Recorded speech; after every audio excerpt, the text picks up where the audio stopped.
So most of us in this room have been involved in a number of conversations about clinical guidelines and clinical pathways.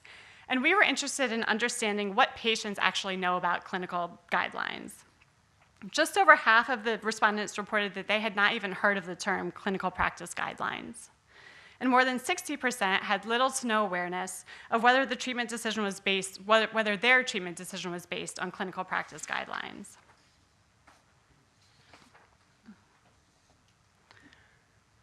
We know that patients want to be more involved in their treatment decisions, but we also know that as value-based reimbursement models become more common, the use of clinical pathways is increasing as a tool to reduce care variation and to eliminate waste in the system.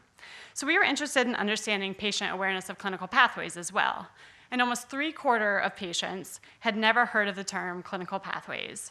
And 88.1% reported not knowing if a decision regarding their treatment was based on a clinical pathway. So they have no idea how these decisions are being made for their individual treatment. Those with Medicaid and Marketplace coverage were least likely to know if their treatment was based on a clinical pathway. Now moving into cost of care, which is a hot topic today. We're all aware that the financial difficulties on patients with cancer it's becoming well recognized. It's in the news. Our speakers spoke about it today.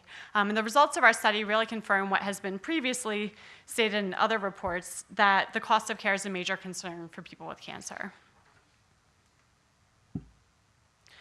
So despite the rising costs of healthcare, 78% of respondents did not recall having conversations about costs with their doctor prior to treatment. That's a really large percentage, right? 78% had no discussion about what the cost would be.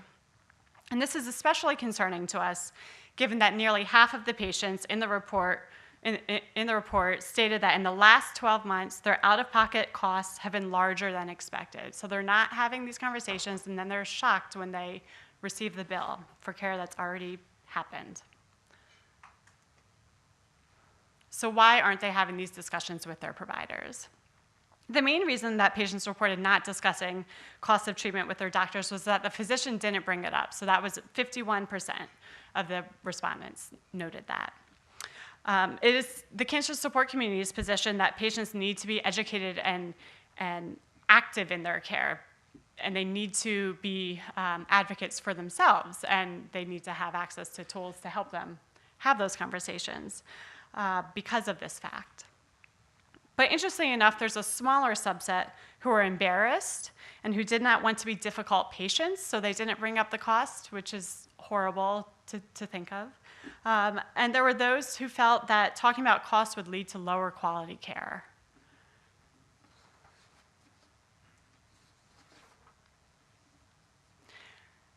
And we found that caregivers play a role when cost is discussed, which is fantastic for those who have a caregiver who can be there with them in all of these medical appointments.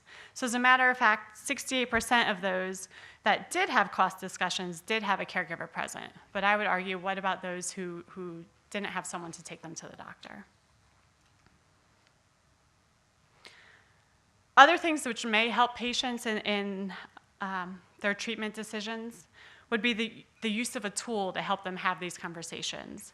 And 77% of respondents unfortunately reported that they did not use a tool in these cost conversations or treatment decision conversations with their provider. And this is an issue because we know that the high cost of care is shaping patient behaviors. 2 out of 10 patients chose not to receive recommended healthcare services because of the high out-of-pocket costs. One example is that patients are not filling prescriptions due to their high out-of-pocket costs. And I'm going to dig into this one a little bit more than I have with the others. So 18% did not fill a prescription because of the costs. 50% sought financial assistance. And half of those that sought financial assistance did receive assistance when they requested it, which is great for those. However, the other 50% did not seek out financial assistance, and many of them were unaware that there were even options that existed for them.